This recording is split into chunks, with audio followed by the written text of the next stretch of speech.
que le pays est en train de traverser comme situation.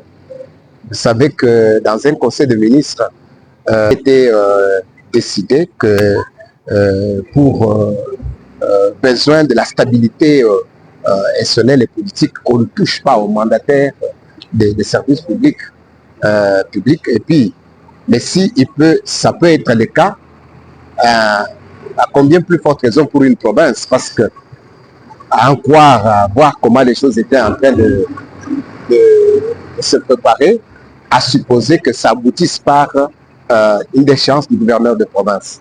Qu'est-ce que ça devait être?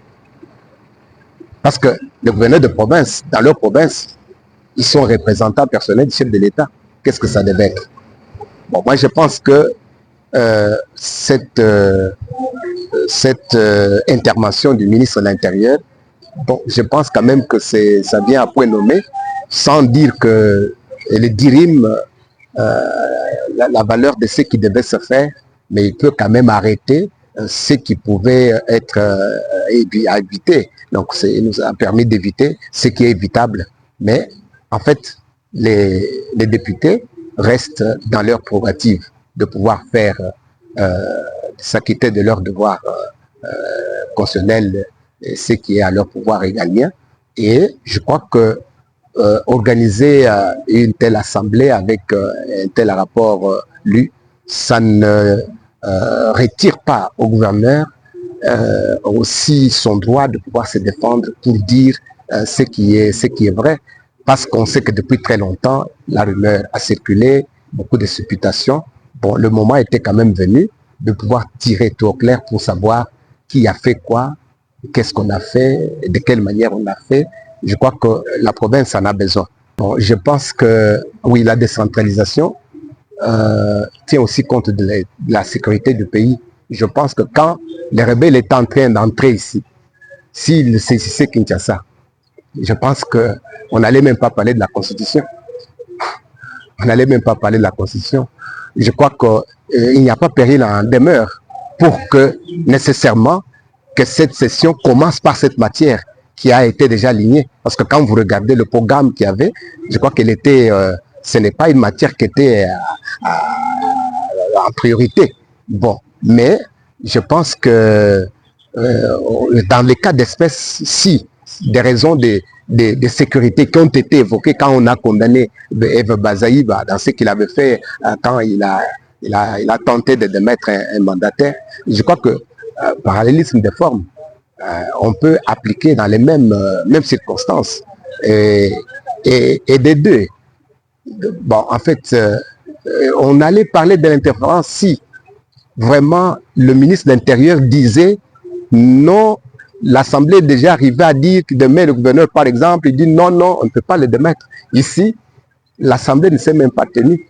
Et vous savez que pour certaines raisons, il y a eu même dans d'autres provinces où les assemblées ne se tenaient pas pour des raisons de sécurité. Bon, est-ce que vous ne sentez pas que la raison sécuritaire est une raison de force majeure par rapport aux autres? Parce que sans la sécurité, que devient la République? Donc, vous comprenez que pour cette raison-là, il y a moyen de comprendre qu'il y a moyen de sursoir ce qui pouvait être fait. Sursoir signifie on n'annule pas, mais on renvoie à plus tard. Je crois quand même que c'est une prudence qui a déjà connu aussi de jurisprudence, parce qu'il faut vraiment être très, très sage à pouvoir gérer des situations en cette situation de sécurité tendue. Au départ, le grand conseil que je donne, c'est de mettre l'intérêt supérieur de la province au centre de tout. Parce que, à dire vrai, quand on suit les choses de plus près, en fait, c'est rarement que la population, que le peuple est mis au centre. On est en train, quand vous suivrez des choses de plus près, vous trouverez que c'est soit des intérêts des individus, en fait des partis qui sont en train d'être disputés, et nous, le peuple, nous allons servir des herbes qui fanent quand les deux éléphants se battent. Et là, ce n'est pas cela. La province du Kasaï-Oriental n'a pas besoin de la déstabilisation. Nous l'avons suivi depuis Maweja, Machabidi, et nous mettre encore dans une situation où nous pouvons vivre une certaine déstabilisation. Ça, je ne suis pas en train de défendre qui que ce soit, mais je suis en train de voir que nous avons besoin que les choses se passent correctement, dans tout et pour tout, dans la gestion, non, que tout soit, qu'on le fasse quand même en se mettant à la place du peuple. Autrefois, j'avais dit, Machabidi part, c'est vrai, il est parti, mais j'ai dit fermez les yeux, vous allez voir comment la gouvernance la province va être ficelée. Vous l'avez vu avec Calais, vous avez vu ce qui s'est passé. Donc, moi j'ai dit tout simplement, oui, qu'ils fassent ce qu'ils peuvent faire, mais pourvu que ça soit à l'intérêt de notre peuple. Si c'est à notre intérêt. Et il faut aussi qu'ils apprennent aussi à avoir du temps à nous dire aussi comment même à côté de nous dire voilà ce que nous sommes en train de viser, voilà ce qu'il y a, au lieu que ça soit des questions, par exemple, d'intérêt personnel et privé, parce qu'on ne nous a pas payé ceci, parce qu'on ne nous a pas payé cela, parce qu'on nous a pas... Parce que souvent, on assiste à ça. On a vu, par exemple, l'Assemblée provinciale commencer à tergiverser pour, en fait, examiner la loi de finances, le budget. On a vu à un moment donné, comme si ils commençaient déjà à prendre en otage le budget de la province, parce qu'ils n'ont pas été payés. On a vu ça. On a vu dans d'autres... Ça devient une pratique, une coutume. Donc, si des choses comme ça doivent se faire, donc, sinon, ça ne va pas. Parce que, est-ce que, oui, c'est vrai, c'est leur droit, par exemple, de réclamer qu'ils soient payés. Mais est-ce que c'est leur droit de pouvoir nous empêcher, nous, d'avoir une loi de finances examinée et votée, parce qu'on peut voter pour ou contre, examinée, parce qu'eux ne sont pas payés. Ça, non, quand même. Parce que ça, avoir une loi de finances, ça, avoir une loi examinée par eux, ça, c'est notre droit. Et ils sont payés pour ça, et nous les avons votés pour cela.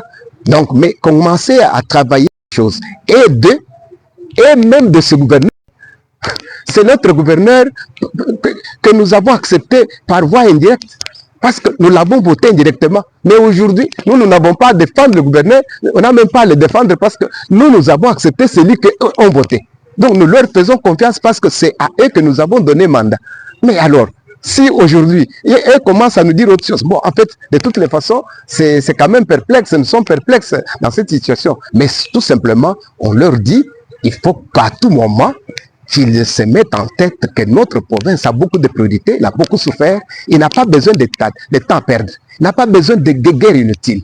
Et ça ne nous avance pas, sinon ça avance les poches des individus. Nous en avons marre, nous en avons déjà vécu et ce n'est pas, c'est vraiment une grande honte pour la province. Si jamais on doit vivre ce qu'on avait déjà vécu, qu'on examine, qu'on voit ce qu'il y a à voir, qu'on relève des erreurs qui ont été commises, qu'on voit dans quelle manière il y a moyen de corriger et que notre histoire puisse continuer. Parce que nous voulons, nous aspirons à une province, un Kassa oriental meilleur qu'avant.